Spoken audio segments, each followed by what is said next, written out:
আসসালামু আলাইকুম দর্শক, আমন্ত্রণ জানাচ্ছি মাই টিভি সংবাদে। আপনাদের সাথে আছি আমি সৌদা ইসলাম বর্ষা। শুরুতে সংবাদ শিরোনাম।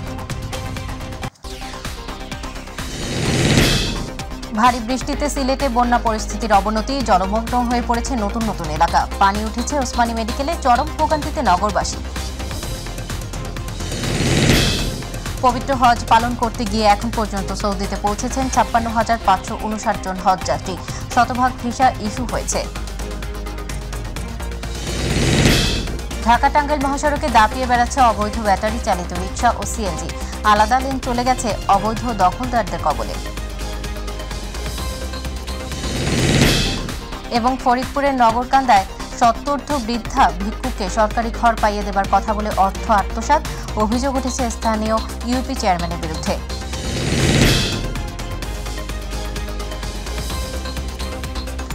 দর্শক শুনছিলেন শিরোনাম, এবারে বিস্তারিত। ভারী বৃষ্টি হওয়ায় সিলেটের বন্যা পরিস্থিতির অবনতি হয়েছে, জলমগ্ন হয়ে পড়েছে নতুন নতুন এলাকা। আবহাওয়া অধিদপ্তর জানায়, রাত থেকে ভোর পর্যন্ত সিলেটে ২২৬ মিলিমিটার বৃষ্টি হয়েছে। নতুন করে প্লাবিত হয়েছে মীরাবাজার, মির্জা জাঙ্গাল, নাইউরপুল সহ বিভিন্ন এলাকা। পানি উঠেছে সিলেট ওসমানী মেডিকেলেও, এতে ব্যাহত হচ্ছে চিকিৎসা কার্যক্রম। এখনও পানি নামেনি নগরের সুবহানীঘাট, উপশহর, যতরপুর, জামতলা সহ বিভিন্ন এলাকা থেকে। ডুবে আছে রাস্তাঘাট, ফলে চরম ভোগান্তিতে পড়েছেন নগরবাসী। এদিকে সীমান্তবর্তী বিভিন্ন পয়েন্টে পানি কমলেও এখনও বিপদসীমার ১৩ সেন্টিমিটার উপরে বইছে সুরমার পানি।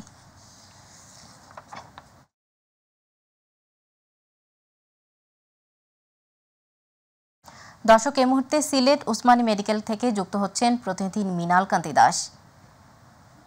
মৃণাল, সিলেটে বন্যা ও বৃষ্টি পরিস্থিতির কি খবর আছে আপনার কাছে, জানাবেন।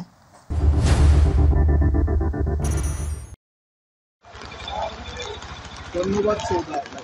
গতকাল মধ্যরাত থেকে যে ভারী বৃষ্টি শুরু হয়েছে, সেই বৃষ্টির কারণে কিন্তু সিলেটের অনেক এলাকা আশপাশে প্লাবিত হয়ে গিয়েছে। আমরা আমাদের সিলেটের নবাব রোড এলাকাতে যদি আপনাদেরকে এখানে দেখানোর চেষ্টা করি এবং আপনার মাধ্যমে যদি মাইটিভি করতেন জানাতে চাই, আরেকটি নতুন রাত থেকে রোববার মধ্যরাত থেকে শুরু হওয়া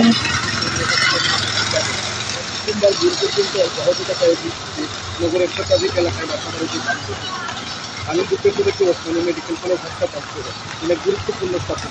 ডুবে গেছে কয়েকটি প্রধান সড়ক, ঘরের ভেতরে পানি প্রবেশ ঠেকাতে রাত জেগে পাহাড় জন্য। মৃণাল, আপনি আমাদের সঙ্গেই থাকুন, পরবর্তীতে আপনার সাথে আবার যোগাযোগ করার চেষ্টা করব। পবিত্র হজ পালন করতে গিয়ে এখন পর্যন্ত সৌদিতে পৌঁছেছেন ৫৬,৫৫৯ জন হজযাত্রী। মোট ১৪৬টি ফ্লাইটে হজযাত্রীগণ সৌদিতে পৌঁছান। এর মধ্যে সরকারি ব্যবস্থাপনায় ৩,৭৪৭ জন ও বেসরকারি ব্যবস্থাপনায় হজযাত্রী ৫২,৮১২ জন। সরকারি বেসরকারি মিলিয়ে শতভাগ ভিসা ইস্যু হয়েছে।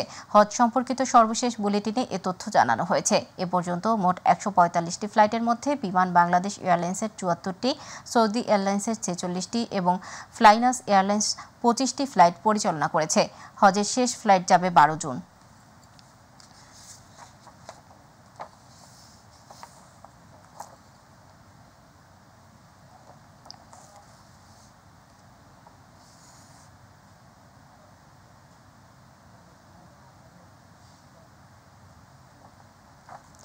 দর্শক, এই মুহূর্তে আশকোনা হজ ক্যাম্প থেকে এ বিষয়ে আরও তথ্য জানাচ্ছেন প্রতিনিধি শাহজালাল জুয়েল।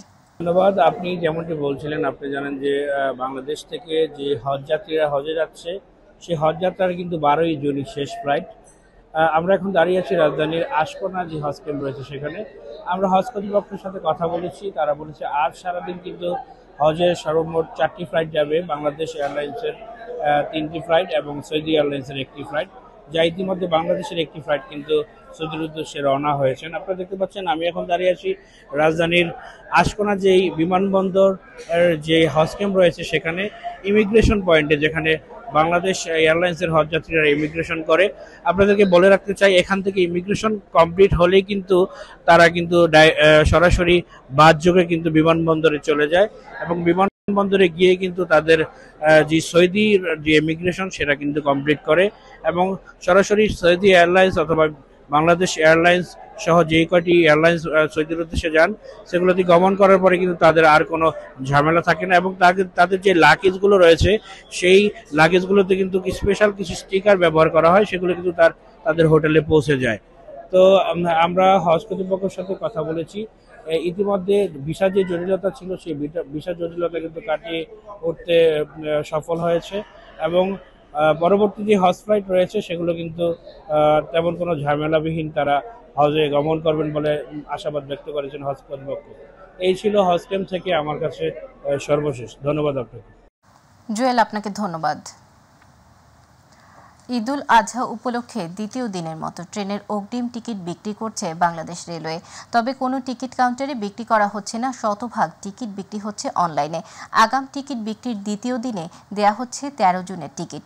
বেলা 11:30 পর্যন্ত বিক্রি হয় 14,300 টিকিট। এ সময় রেলওয়ের ওয়েবসাইটে হিট পড়ে প্রায় 1,90,00,000।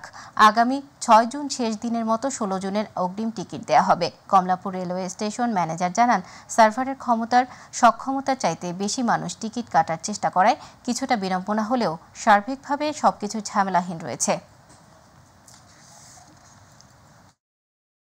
সকাল থেকে আপনার সকাল 8টা থেকে পশ্চিমাঞ্চলে এসে সকাল আপনার ট্রেনের টিকিট বিক্রি হয়েছে। সেই পরিসংখ্যান হচ্ছে যে আমাদের কাছে 11টা পর্যন্ত যে প্রাপ্ত তথ্য অনুযায়ী আপনার 14,300 টিকিট বিক্রি হয়েছে।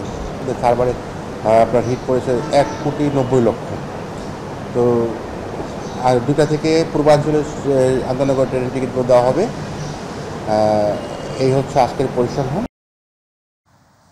গাজীপুরের ঢাকা-টাঙ্গাইল মহাসড়কে দাপিয়ে বেড়াচ্ছে অবৈধ ব্যাটারি চালিত রিকশা ও সিএনজি। এতে প্রায় সময় ঘটছে ছোট বড় দুর্ঘটনা। মহাসড়কের যেসব অংশে রিকশা ও সিএনজির জন্য আলাদা লেন করা হয়েছে তা চলে গেছে অবৈধ দখলদারদের কবলে। ফলে মারাত্মক ভোগান্তি পোহাচ্ছেন গাজীপুরের কোনাবাড়ি এলাকার সাধারণ মানুষ। প্রতিনিধি AKM শিশিরের রিপোর্ট, জানাচ্ছেন শামস তাবরিজ উচ্ছ্বাস। গাজীপুরের ঢাকা-টাঙ্গাইল মহাসড়ক দিয়ে উত্তরবঙ্গের 23 জেলায় বাস চলাচল করে। এমন ব্যস্ততম মহাসড়ক দিয়ে বাস ট্রাকের সাথে পাল্লা দিয়ে চলে ব্যাটারি চালিত অটোরিকশা। যদিও সরকারের সিদ্ধান্ত রয়েছে মহাসড়ক ও সিটি কর্পোরেশন এলাকায় অবৈধ ব্যাটারি চালিত রিকশা চালানো যাবে না, কিন্তু এই সিদ্ধান্ত অমান্য করে মহাসড়কে বড় যানবাহনের সাথে পাল্লা দিয়ে চলছে কয়েক হাজার ব্যাটারি চালিত অটোরিকশা। এতে প্রায়ই ঘটছে দুর্ঘটনা, বিড়ম্বনায় পড়ছেন যাত্রীরা। কত সমস্যা, পাবলিকের সমস্যা, পাবলিক উঠতে পারে না অটোর জন্য। অন্য গাড়িগুলোতে অনেক প্রবলেম হয়, এটার জন্য আমাদের যাতায়াতে অনেক সমস্যা হয়। অভিজ্ঞতা তো মনে করেন যে হান্দে ঢুকাই যায়, সামনে যে বেলে ওরা উল্টা পাল্টা ঢুকাই দেয়, এর কারণে যানজট সৃষ্টি হয় এবং কি এক দুর্ঘটনার সম্মুখীন হতে হয়। পথচারীদের ব্যবহারের জন্য করা হয়েছে ফুটপাত, তবে এসব স্থানে দোকান বসিয়ে দিব্য ব্যবসা করে যাচ্ছে এক শ্রেণীর মানুষ। প্রয়োজনীয় জায়গায় ম্যানেজ করে এসব অবৈধ যানবাহন চলছে বলে জানান দখলদাররা। জি, এটা তো আছে হালকা পাতলা, যে হাই রোডে ওঠা নিষেধ। তারপর আমাদের এখানে গ্যারেজ বিধায় আমরা এখান থেকে বাইরে করে গাড়িটা নিয়ে যেতে হয়। সবসময় তো আমরা চালাই না, মানে টিপ পাইছি নিয়ে আসছি, এখন আমরা আবার চলে যাব। কাগজপাতি দিচ্ছে, সব দিচ্ছে, আমরা চলি, টাকা নিতে সাথে এমনি চালাইতেছি। এই নতিয়া প্রথম ধরছে, ঠিক আছে 1600 টাকা দিছিলাম। অবৈধ ব্যাটারি চালিত অটোরিকশা ও সিএনজির বিরুদ্ধে নিয়মিত অভিযান পরিচালনা ও মাইকিং করা হচ্ছে বলে জানান গাজীপুর মেট্রোপলিটনের উপকমিশনার। এই পর্যন্ত আমরা 12,000 গাড়ি ডাম্পিং করেছি অটোরিকশা, ফলে একটা ডিটারেন্ট হিসেবে কাজ করছে। ফলে এই ধরনের রাস্তায় ওঠার প্রবণতা অনেক কমেছে এবং ভবিষ্যতে আমাদের এই ধারা অব্যাহত থাকলে এটা একেবারে জিরোতে নেমে আসবে বলে আমার বিশ্বাস। মহাসড়কে ফুটপাত পথচারীদের জন্য উন্মুক্ত করা, ব্যাটারি চালিত রিকশা ও সিএনজি চলাচলের জন্য সার্ভিস লেন পুনরুদ্ধারে প্রশাসনের কার্যকর পদক্ষেপ চান ভুক্তভোগীরা। শামস তাবরিজ উচ্ছ্বাস, মাই টিভি নিউজ ডেস্ক। দর্শক, আমরা আবারও যুক্ত হচ্ছি সিলেট প্রতিনিধি মিনাল কান্তি দাসের সঙ্গে সিলেটের বন্যা পরিস্থিতি খবর শুনতে। মিনাল, সিলেটে বন্যা ও বৃষ্টি পরিস্থিতির কি খবর আছে আপনার কাছে জানাবেন?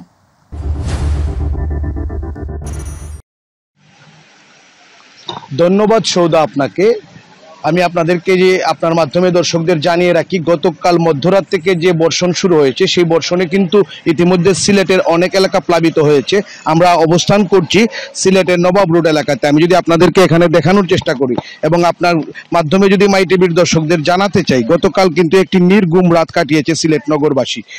কারণ হঠাৎ করে যে বৃষ্টি শুরু হয়েছে সেই বৃষ্টির কারণে কিন্তু নগরীর বিভিন্ন এলাকা প্লাবিত হয়েছে এবং সিলেটের ওসমানী মেডিকেল সহ বিভিন্ন স্থাপনাও কিন্তু প্লাবিত হয়েছে। আমরা যে জায়গায় অবস্থান করছি এর ডানে যদি আমরা দেখাতে চাই, এখানে একটি কিন্তু আল রায়হান ইন্টারন্যাশনাল স্কুল রয়েছে, সেই স্কুলের ভিতরেও পানি প্রবেশ করেছে।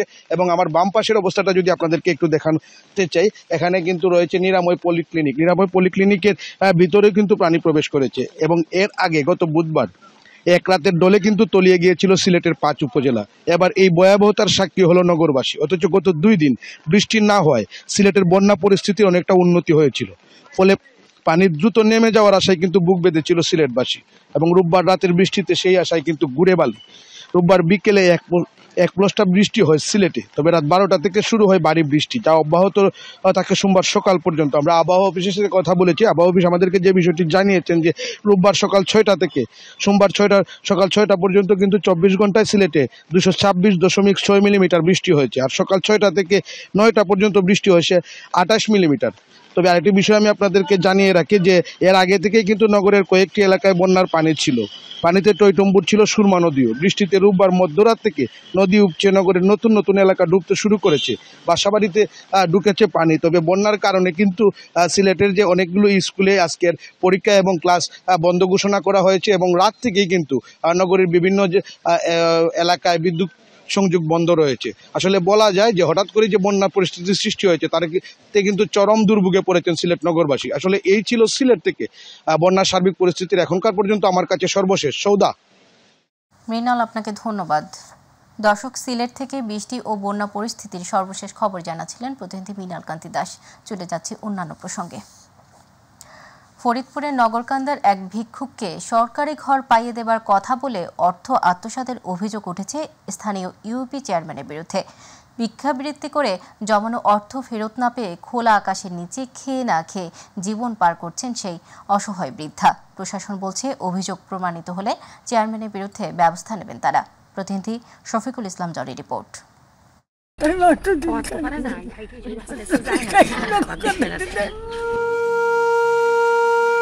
পল্লীকবি জসিমউদ্দিনের বিখ্যাত আসমানি কবিতার লাইনগুলো যেন ফুটে উঠেছে ফরিদপুরের নগরকান্দার 82 বছর বয়সী ভিক্ষুক কুটি খাতুনের জীবনে।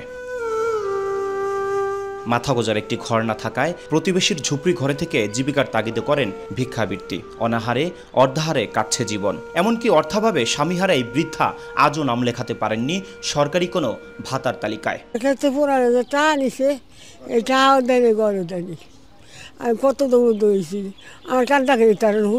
উপজেলার বড়শ্রীবদ্দি গ্রামের স্বামী মৃত ইউসুফ মাতুব্বরের রেখে যাওয়া এক টুকরো ভিটের উপর সরকারি ঘর পাবার আশায় বছর 2 আগে ভিক্ষাবৃত্তির জমানো 15,000 টাকা দিয়েছিলেন স্থানীয় চেয়ারম্যানের হাতে। তবে 2 বছর কেটে গেলেও মেলেনি সেই কাঙ্ক্ষিত ঘর, এমনকি ফেরতও পাননি সেই কষ্টার্জিত অর্থ। এখন দুহাত তুলে বিচার দিচ্ছেন আল্লাহর কাছে। আল্লাহর কাছে কইছি, আল্লাহ তুই যে হালে রাখছে ভালো আছি, আমার নাকি যারা দয়া হবে না তাকে তুই ভালো রাখিস। ঘর দেবার কথা বলে ভিক্ষুকের কাছ থেকে টাকা নেওয়ার বিষয়টি জানেন স্থানীয় জনপ্রতিনিধি সহ প্রতিবেশীরাও। চেয়ারম্যানের এমন কাণ্ডে ক্ষুব্ধ তারাও। মেম্বার হইলাম তখন উনি আমার কাছে বলছিল যে তোমার চেয়ারম্যান আমার কাছে 15,000 টাকা নিছে। ঘর মাগার জন্য ঘর পাওয়ার আশা করছিল। 15,000 টাকা ধরে ওই চেয়ারম্যান নিয়ে গেছে। ওই চেয়ারম্যান এখন আমাকে ঘরও দেয় না, টাকাও দেয় না। অভিযোগের বিষয়ে চেয়ারম্যানের কাছে জানতে চাইলে বৃদ্ধার কাছ থেকে টাকা নেওয়ার বিষয়টি অস্বীকার করেন তিনি। এদিকে ইউপি চেয়ারম্যানের বিরুদ্ধে ওঠা অভিযোগটি আমলে নিয়ে ব্যবস্থা নেওয়ার আশ্বাস দিয়েছেন উপজেলা নির্বাহী কর্মকর্তা। 10টা টাকা কারো কাছে অবৈধভাবে বা কোনোভাবে কোনো টাকা পয়সার লেনদেন আমি করি নাই। এই ঘর দরজা আমি পাই নাই, আমি কোনো ঘর দেইও নাই কারো। আর যদি এই অভিযোগের বিষয়ে আমরা কোনো সত্যতা পেয়ে থাকি এবং যদি অভিযোগটি যদি প্রমাণিত হয় তাহলে আমরা বিধিমত ব্যবস্থা নেব। অসহায় এই বৃদ্ধা কুটি খাতুনের টাকা আত্মসাৎকারী চেয়ারম্যানের বিরুদ্ধে কেউ কথা বলার সাহস না পেলেও সমালোচনার ঝড় বইছে পুরো উপজেলা জুড়ে। এমনকি এই চেয়ারম্যানের বিরুদ্ধে ব্যবস্থা নেওয়ার দাবিও জানিয়েছে এলাকাবাসী। শফিকুল ইসলাম জনি, মাই টিভি, ফরিদপুর। দর্শক, সংবাদের শেষ প্রান্তে আমরা যাবার আগে সংবাদ শিরোনামগুলো জানিয়ে দেব আরও একবার। ভারী বৃষ্টিতে সিলেটে বন্যা পরিস্থিতির অবনতি, জলমগ্ন হয়ে পড়েছে নতুন নতুন এলাকা, পানি উঠেছে ওসমানী মেডিকেলে, চরম ভোগান্তিতে নগরবাসী। পবিত্র হজ পালন করতে গিয়ে এখন পর্যন্ত সৌদিতে পৌঁছেছেন 56,559 জন হজযাত্রী, শতভাগ ভিসা ইস্যু হয়েছে। ঢাকা টাঙ্গাইল মহাসড়কে দাপিয়ে বেড়াচ্ছে অবৈধ ব্যাটারি চালিত রিকশা ও সিএনজি, আলাদা লেন চলে গেছে অবৈধ দখলদারদের কবলে। ফরিদপুরের নগরকান্দার সত্তর্ধ বৃদ্ধা ভিক্ষুককে সরকারি ঘর পাইয়ে দেবার কথা বলে অর্থ আত্মসাৎ, অভিযোগ উঠেছে স্থানীয় ইউপি চেয়ারম্যানের বিরুদ্ধে।